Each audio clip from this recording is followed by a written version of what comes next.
الرجیم بسم اللہ الرحمن الرحیم الحمدللہ رب العالمین بارئ الخلائق اجمعین۔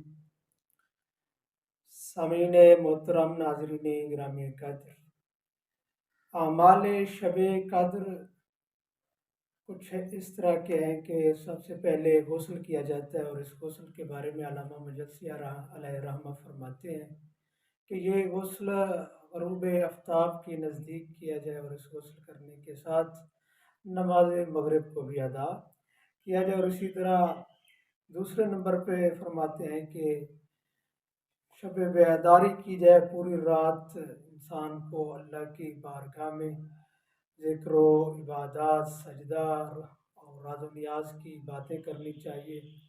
اور تیسرے نمبر پہ ارشاد فرماتے ہیں کہ 2 رکعت نماز پڑھی جاتی ہے، جس میں سورہ الحمد کے بعد 7 مرتبہ سورہ توحید پڑھی جاتی ہے، پہلی رکعت میں بھی اور اسی طرح دوسری رکعت میں بھی 7 مرتبہ سورہ توحید کو پڑھا جاتا ہے۔ اور یہ نماز ختم کرنے کے بعد 70 مرتبہ استغفر اللہ و اتوب الیہ پڑھنا چاہیے۔ اور اسی طرح پھر قرآنی اعمال ہوتے ہیں۔ سب سے پہلے یہ ہے کہ قرآن کو سامنے کھول کے رکھنا ہے، اپنے ہاتھوں پہ بلند کرنا ہے اور چہرے کے مد مقابل۔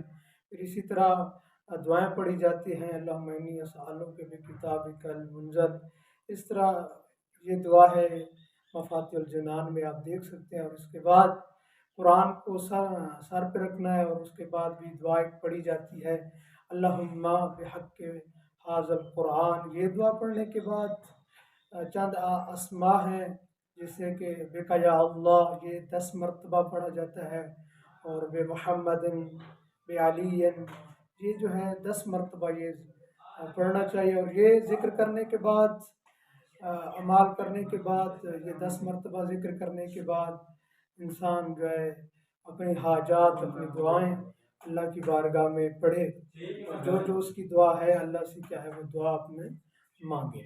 اور یہ پڑھنے کے بعد زیارت امام حسین کا بہت ہی بیان کیا گیا ہے کہ زیارت امام حسین کو پڑھنا چاہیے۔ زیارت امام حسین پڑھنے کے بعد 2 رکعت زیارت امام حسین پڑھنی چاہیے، وہ بھی اسی طرح جس طرح ہم صبح کی نماز پڑھتے ہیں اس کو بھی اسی طرح پڑھنا چاہیے۔ اور اس کے بعد اعمال میں جو ہے 100 رکعت نماز کا بھی ہے کہ 100 رکعت نماز پڑھنی چاہیے۔ اس میں بھی یہی ہے کہ سورہ الحمد کے بعد 7 مرتبہ سورہ توحید پڑھنی چاہیے۔ اور اسی طرح اگر کسی کی قضا نمازیں ہیں تو 6 دن کی قضا نمازوں کو پڑھ لے تو وہ بھی کیا ہے کہ 100 رکعت ہوتی ہے۔ اور اسی طرح علماء بیان کرتے ہیں، اور مفاتیح الجنان میں یہ ہے کہ ذکر ہوا ہے کہ زیادہ سے زیادہ محمد وآل محمد پر درود بھی پڑھنا چاہیے، اور ذکر و اذکار بھی کرنا چاہیے۔ اور اسی طرح جو ہے سجدے کی حالت میں، قیام کی حالت میں اور رکوع کی حالت میں اللہ کا ذکر کرنا چاہیے، اللہ کی تسبیح کو بیان کرنا چاہیے۔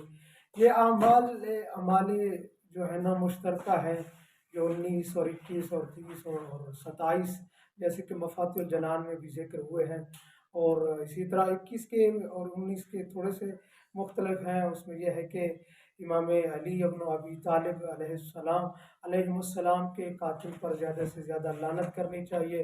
اور اسی طرح جو 30 رمضان کے اعمال ہیں اس میں سورہ عنکبوت، سورہ روم اور سورہ حامیم اور سورہ دخان کو بھی پڑھنا چاہیے، اور اسی طرح سورہ قادر کو 1000 مرتبہ پڑھنا چاہیے، اور اسی طرح دعائے امام زمانہ علیہ السلام کو بھی پڑھنا چاہیے۔ یہ تھے اعمال شب قدر۔ دعا ہے کہ پروردگار عالم ہم سب کو یہ اعمال کرنے کی توفیق عنایت فرمائے، اور ہمیں بھی اپنی دعاؤں میں یاد رکھیے گا۔ والسلام ورحمۃ اللہ وبرکاتہ۔